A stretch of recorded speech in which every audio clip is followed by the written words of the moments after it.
Glory, glory, glory, glory, glory, glory, glory, glory. Oh, glory to God. You are warmly welcome on the Sibuka Gospel Hit. And today is today because the anointing of the Lord is coming right here. Amna ibada ya Kiingereza, mbona nataka kuondoka? Karibuni sana watazamaji wetu wa Sibuka Television. Leo nguvu ya Mungu ipo studio na inakuja moja kwa moja hapo ulipo. Siku ya leo nataka kwanza, kabla hatujaendelea, ni washukuru watazamaji wetu mbalimbali ambao wamekuwa wanawasiliana na sisi kwa namna moja ama nyingine. Tulisema namna ya kwanza, unaweza ukatuandikia message kwa namba ambazo ziko hapo. Unachukua simu yako kama hivyo unavyochukua, unaenda sehemu ya message, you put that number, unaandika message yoyote, chochote kinachokufurahisha, ama una maoni ama ushauri, ama kama upo Facebook unaandika Sibuka Gospel Hit, alafu unaandika chochote hapo. Ama kama unataka uweze kupata Pastor Pilipili, unaangalia kwenye MC Pilipili, una like hapo. Okay, leo na vingi sana vya kusema, lakini before hatujaenda mbele, nataka niangalie message zenu hasa za kwenye Facebook. Huyu anasema I'm in Jinja, Uganda. Ninazipenda sana nyimbo za Injili. Ferdi Mukibi from UG, Uganda. God bless you, man of God. And we love you, of course, and Sibuka Gospel Hit. Hapa tuna mwingine anasema nipo Kawe. Tunawapenda wote, kwani Pastor Pepper atakuwepo lini? Mimi kila wakati wa kipindi Mungu ananipa nguvu na hatimaye nakuwepo hapa. Kwa hivyo wewe tu ndio unatakiwa usikose. Huyu anasema tuko Bunju, Tanzania, tupo pamoja kwa Yesu na kila goti litapigwa. Raymond Mlawe, ni kweli kila goti litapigwa kwake Bwana, lakini sio kama alivyopiga Samuel Sasali.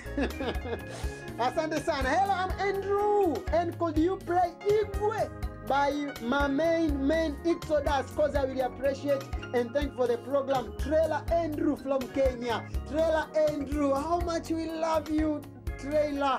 We do love you a lot and God bless you. Yes, thank you. Aya, wa mwisho kanaendelea. Anasema watu wa First Money Tanzania tupo pamoja mwanzo mwisho. Mwanzo mwisho. You know it's like God, Alpha and Omega. I'll see you. Yes, Bwana ana mwanzo wala ana mwisho. Sasa mwanzo mwisho. Thank you. Young Jimmy from Tanzania. Young Jimmy, tunakupenda na Bwana anakupenda zaidi. Okay, anatokea Kenya, Malindi. Anasema mnanibariki sana na nyimbo za Injili na hapa hongera. Moses Wanje. God bless you, Wanje. Unajua Biblia ni mkusanyiko wa vitabu. Hebu tujaribu kutaja kimoja wakati tunaendelea. Mwanzo, Kutoka, Mambo ya Walawi, Hesabu, Kumbukumbu la Torati, Yoshua, Waamuzi, Lut, Samueli wa kwanza, Samueli wa pili, Wafalme wa kwanza, Wafalme wa pili, Esra, Nehemia, Esther, Ayubu, Zaburi, Mithali, Wimbo ulio bora, Mhubiri. Before I start with that, before I move out with that book, several books ya hicho kinachoitwa Biblia ama Bible, tuweke hapo koma, alafu tuendelee. Unakumbuka shule ya msingi? Basi nina vitu vingi mimi vya shule ya msingi. Na I know you know. Wakati mwingine hapo tunakumbuka katika Pastor Pilipili nilikuwa nafanya comedy. Huwa mnaenjoy sana mambo yangu ya shule ya msingi. Mnakumbuka? Jieleze.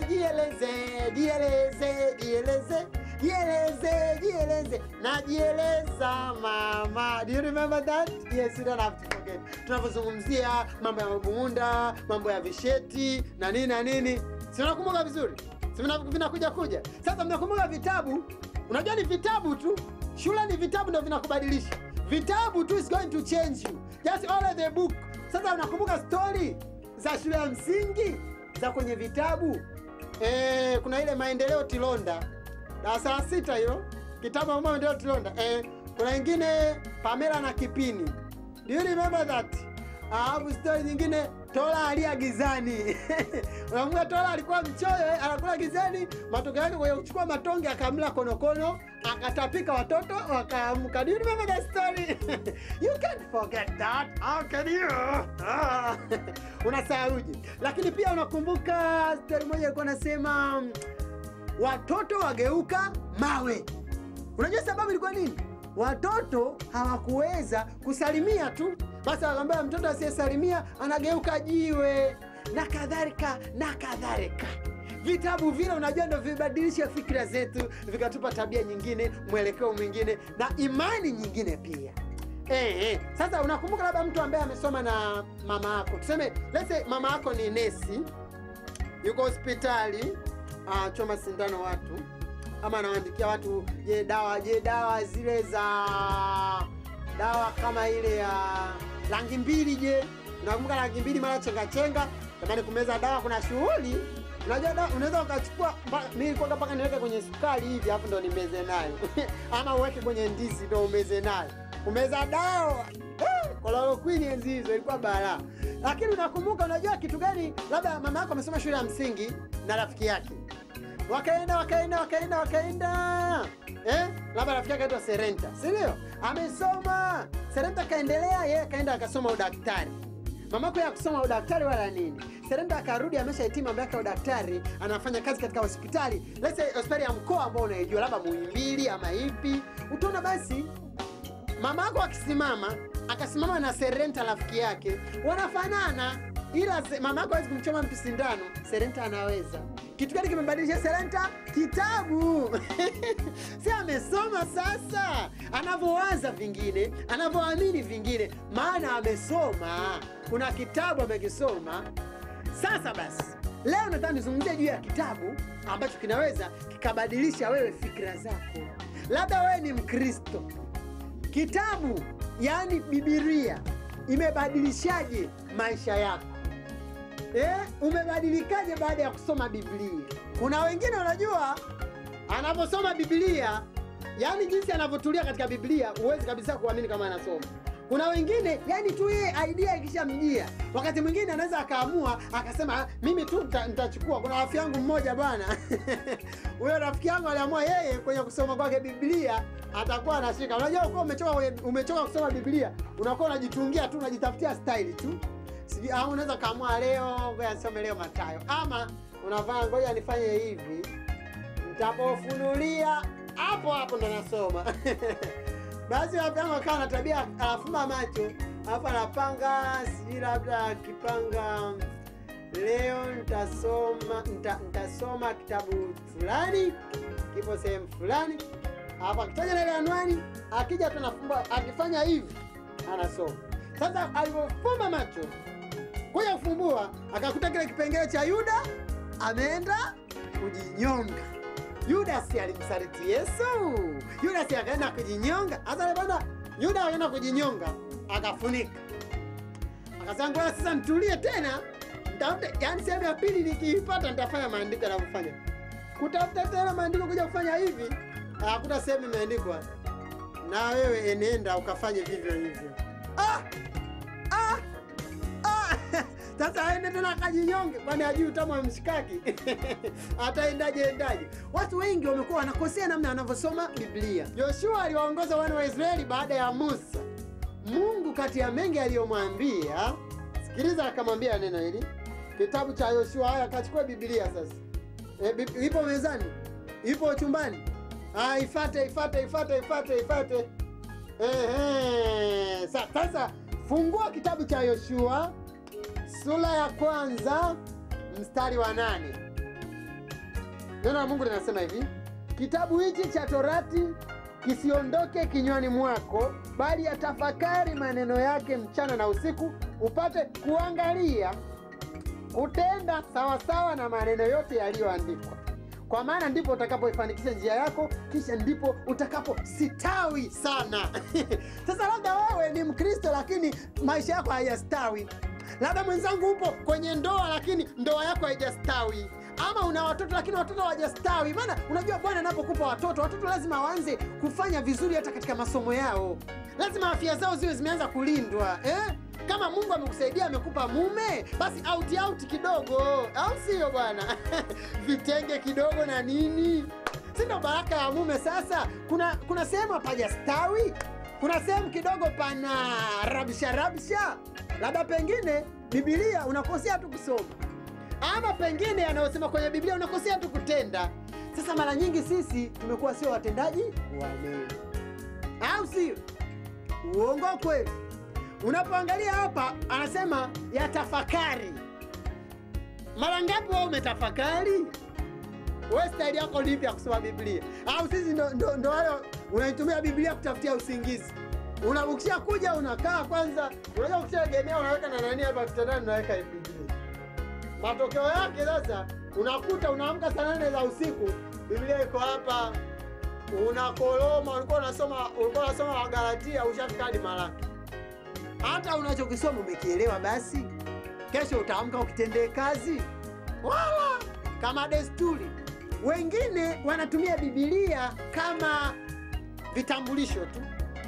Identity. Nimeokoka, ona hichi. Hapana. Unaweza usionekane kabisa na Biblia. Kwani daktari huwa anatembea na kile kitabu cha kuchoma sindano? Kwani mtu akiwa mwalimu anatembea na kile kitabu cha attendance? Jinsi anavyotenda, jinsi anavyoonekana, anaonekana tu huyu mwalimu. Kwa hivyo ninachotaka kwa sisi tuweze kuonekana, je, tunasomaje? Kwa kwanza tafakari. Kwa hiyo kama umeamua kusoma let's say Zaburi labda ya 150, unachukua unafungua umeshapata let's say Zaburi ya 23. Zaburi ya 23 ambayo tunaifahamu vizuri. Bwana ndiye mchungaji wangu, sitapungukiwa na kitu. Unajua kumbe na wewe katika malisho ya majani mabichi unilaza, kando ya maji ya utulivu huniongoza. Unaona? Hata unapoendelea huko bado kuna sehemu anasema nijapopita kati ya bonde la uvuli wa mauti sitaogopa mabaya. Hata mara ngapi wewe ukianza kuumwa hofu inakuja? Unatakiwa wewe hapo sio tena kusema kwamba Biblia nichukue sio na lala nayo kitandani. Biblia ilale ndani yako. Kama hapo inasema sitaogopa mabaya, maana yake mabaya yatapotokea, wewe unachotaka kufanya ili kuifuata Biblia, usiogope tu. Ndipo utakapostawi sana. Unaona? Unakonda kwa sababu ya hofu. Hamna pepo hapo. Neno tu la Bwana hujalielewa vizuri. Bwana anasema yatafakari maneno yake. Kwa hiyo unaposoma kama hivi, unatulia kidogo. Unaangalia mstari huu una maana gani? Mstari huu unaingiaje katika maisha yangu? Mstari huu unanigusaje mimi na familia yangu? Sio kurupu unasoma Biblia kama umechukua gazeti. Unasoma Biblia kama unasoma kitabu cha hadithi. Alfulela ulela ama nini? Kurupu mtu anaanza tu, Bwana ndiye mchungaji wangu, sitapungukiwa na kitu. Afadhali. Tena kuna wengine kabisa unasema leo nataka nisome chapter hizi. Na ukishaweka hapa unaanza kwenda mradi umalize tu. Utapofika mstari wa mwisho, tulipita motoni na majini ukatoa na kutuleta kunako wingi. Afadhali nimemaliza. Unalala. Sio tu una sifa ya kusoma Biblia, ila matendo yaliyo katika Biblia yamekubadilisha. Kwa sababu kama watu wanaosoma vitabu vya dunia wanabadilika, mtu ulikuwa unamjua kabisa mnachimba naye udongo, kabisa unamjua. Sasa hivi eti huyo unakushangaa nesi kabisa anaandika dawa nini, kilichobadilisha kitabu tu. Kimeandikwa na nani sijui, mwaka nini sijui. Kitabu kimeandikwa sijui na mwandishi Lita Mbando. Lakini kitabu kilichoandikwa na Mungu mbona hakikubadilishi sasa? Mbona uko kama mwaka jana? Labda pengine unakosea jinsi unavyosoma. Leo ndani angalia sasa makundi matatu na namna ninavyosoma. Kwanza, ili wao ujiangalie, wahubiri wenzangu na pamoja na mimi. Wengi wanasoma Biblia wanapotaka kuhubiri. Sasa huwezi kuona maajabu unaposoma Biblia unapotaka kuhubiri. Kwa sababu utachukua neno liingie kwa ile kitu utaona. Sasa hapa nataka mstari fulani. Mstari mbona hapa haupo? Mstari hapo sio kwamba ulikuwa unasoma. Hapo ulikuwa kwenye sisi walimu tunaifunza kuandaa somo. Kuandaa somo tofauti na kusoma. Hapa ulikuwa umetulia kwa Bwana akuhudumia. Kwa hivyo hata wewe kama mhubiri, pamoja na unaweza ukatafuta maneno ya uhubiri, kuna muda ambao Mungu anataka akuhubirie wewe sasa. Aongee na wewe sasa. Sio unasoma tu Biblia unapotaka kuweza kuhubiri. Unaweza hata ukasoma Biblia kwa ajili yako mwenyewe. Wahubiri sasa hapo na watumishi wa Mungu. Waumini wengi unakuta mtu yuko na Biblia anapoongopa majini. Mara mapepo. Nakumbuka zile mara sijui nimelala nashangana naota. Naota sijui nakimbizwa nikatumbukia kwenye shimo. Kimbizwa. Unasikia ushauri? Lala na Biblia. Biblia ingie ndani tu. Kwa sababu Biblia ikiingia ndani ndio unakuta nikipita kwenye sitaogopa mabaya. Biblia inaweza ikalala tu kule inapolalaga kila siku. Wewe si uko pale ndo bonde la mauti. Unalala ukisema maneno, Bwana, sitaogopa mabaya, maana wewe ndio unayenilinda. Umesoma kwenye Biblia, una apply katika maisha, inatokea katika maisha yako, utayafurahia maisha ya wokovu. Usipoelewa vizuri Biblia, usipoelewa vizuri maneno ya Mungu, wapi na wapi, wokovu utakuwa mzigo mzito. Kwa hiyo waumini wengi analala kwanza na Biblia kama mlinzi wake. Waumini wengi anatembea na Biblia hii kama kitambulisho, kwamba mwenzangu naenda kanisani, huoni Biblia? Kwani huwezi kuonyesha nauli tu ukaonekana? Huoni Biblia ndio kitambulisho chako naenda kanisani? Lakini pia wengi anasoma Biblia tu kutimiza lile neno, soma Biblia. Soma Biblia na uelimike. Yaani chukua, apply Biblia, ingie ndani yako, onyesha matendo. Unaona hapa Bwana anaposema katika ile Yoshua, utashangaa sana anaposema katika Yoshua, katika Yoshua, ona anaposema, kitabu hiki cha Torati kisiondoke kinywani mwako, bali tafakari maneno yake mchana na usiku. Kutafakari tofauti na kusoma. Tofauti na soma maneno yake. Sasa wewe si wewe unasoma peke yake ndio maana uone maajabu. Tafakari. Ona Bwana anaposema hivi ana maana gani? Mwambie Roho Mtakatifu akufundisha, ongea nawe. Hapa na maana gani?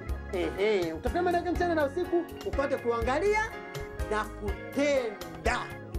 Tenda kitu na utaona kwamba Bwana anaonekana katika maisha yako. Kundi jingine ambalo linasoma Biblia pasi na ule utaratibu, waimbaji wa nyimbo za Injili. Mara nyingi sisi tunategemea Zaburi, sio?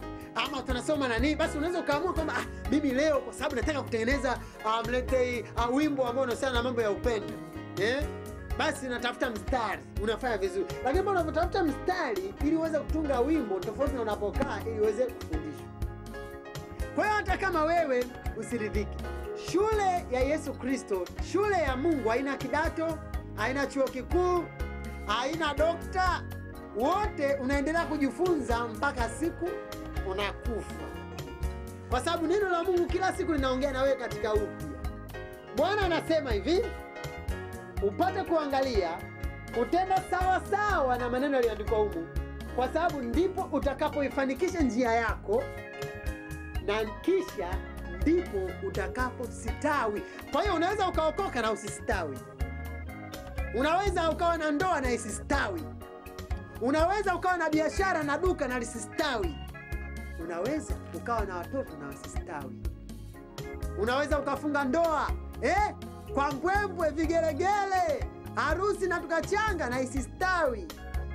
Kwa sababu tu na ukiwa unasoma Biblia na isistawi.